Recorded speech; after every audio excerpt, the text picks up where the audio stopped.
want to talk about something that I said that really resonated with people in the last podcast interview I did with Syra of Here for the Kids. She had asked me why I thought that some people just don't care about what's happening in Palestine or anywhere else in the world, to be honest. And I brought up the concept of NPCs. If you've never heard of the term NPC, it stands for non-player character.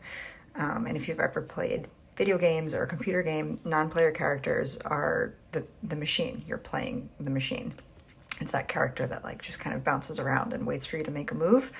And it's there to challenge you, to play against you. NPCs have no other role other than to challenge the human being that is actually playing the game. So I think that what has helped me emotionally move past all of the people who don't care about what's happening in Palestine is accepting that those people are NPCs. I don't try to appeal to them anymore after almost 6 months of a genocide. There is no appealing to their soul because I genuinely believe that they don't have one. They are soulless. They're an NPC. There are many different kinds of NPCs. For example, the people who remain silent, who don't move, who are not called to action or just cannot fathom mobilizing to stop oppression anywhere in this world. They are set up to just be a roadblock for you. They're a speed bump. They have no other purpose than to set up a small obstacle to delay you and your work. And so you have to learn how to maneuver around them. Those are the non-violent NPCs. On the other hand, you have violent NPCs. Those are the ones that truly test your soul, if you have one. They do things that are terrible to the world, to the people in this world, to animals in this world, and they do it to test your reaction. Will you stand up against it? Will you let it happen silently? Are you an NPC or are you an actual playing character of this game of life? Violent NPCs are Zionists, and as we know, this is an interchangeable term that can apply to any facet of fascism. So the term NPC comes from video games, but the concept of soulless beings is actually very ancient, and the indigenous communities around the world have a term for it. It's called soul loss. Slow Factory had a great carousel grid post about this, so I highly suggest you check it out and learn a little bit about it. I'll touch on some things now, but definitely check out the post. So this is specifically in reference to the violent NPCs we just talked about.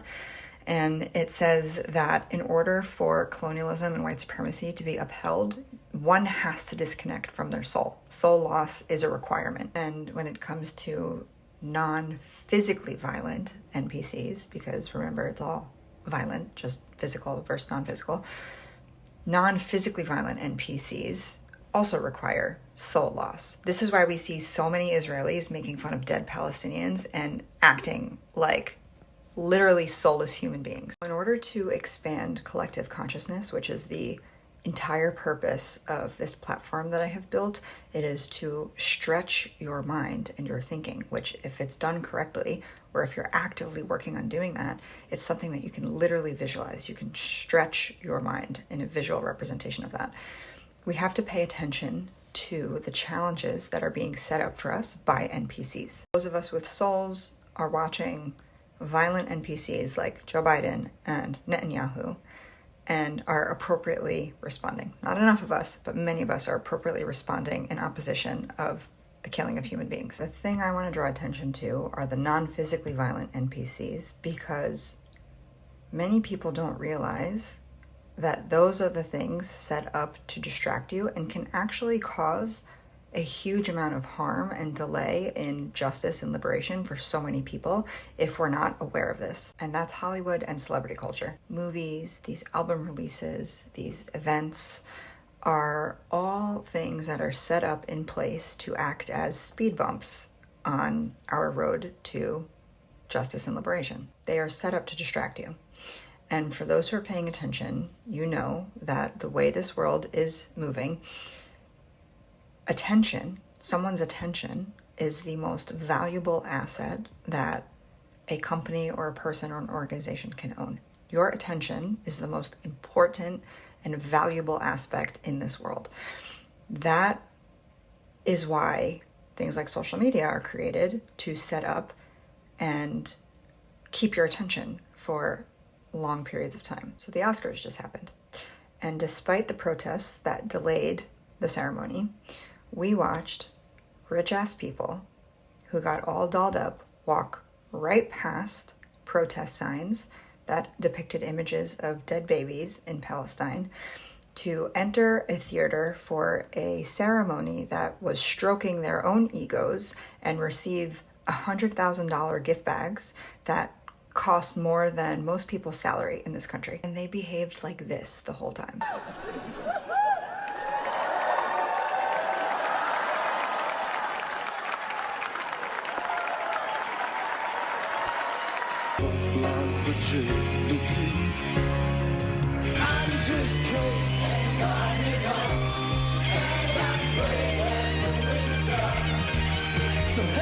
Do you know how much soul loss one has to be experiencing to get on an internationally watched television show butt naked while men in Palestine are being sexually assaulted, stripped naked in the freezing cold, blindfolded, and then forcefully led into a field for their execution, to sing and dance to absolute nonsense, acting like little children while the entire world is watching you, and then also watching actual little children be slaughtered? Celebrities are NPCs. Just like the Israeli soldiers that you see acting like clowns on TikTok, who dance in dino costumes and walk around in dead women's bras after they've blown up someone's home. And just like the Israeli settlers who are blocking the aid trucks so that humans can continue starving, and like the other Israeli settlers who are dancing in their homes in costume making fun of dead Palestinians, they're all the same. They're all experiencing some level of soul loss.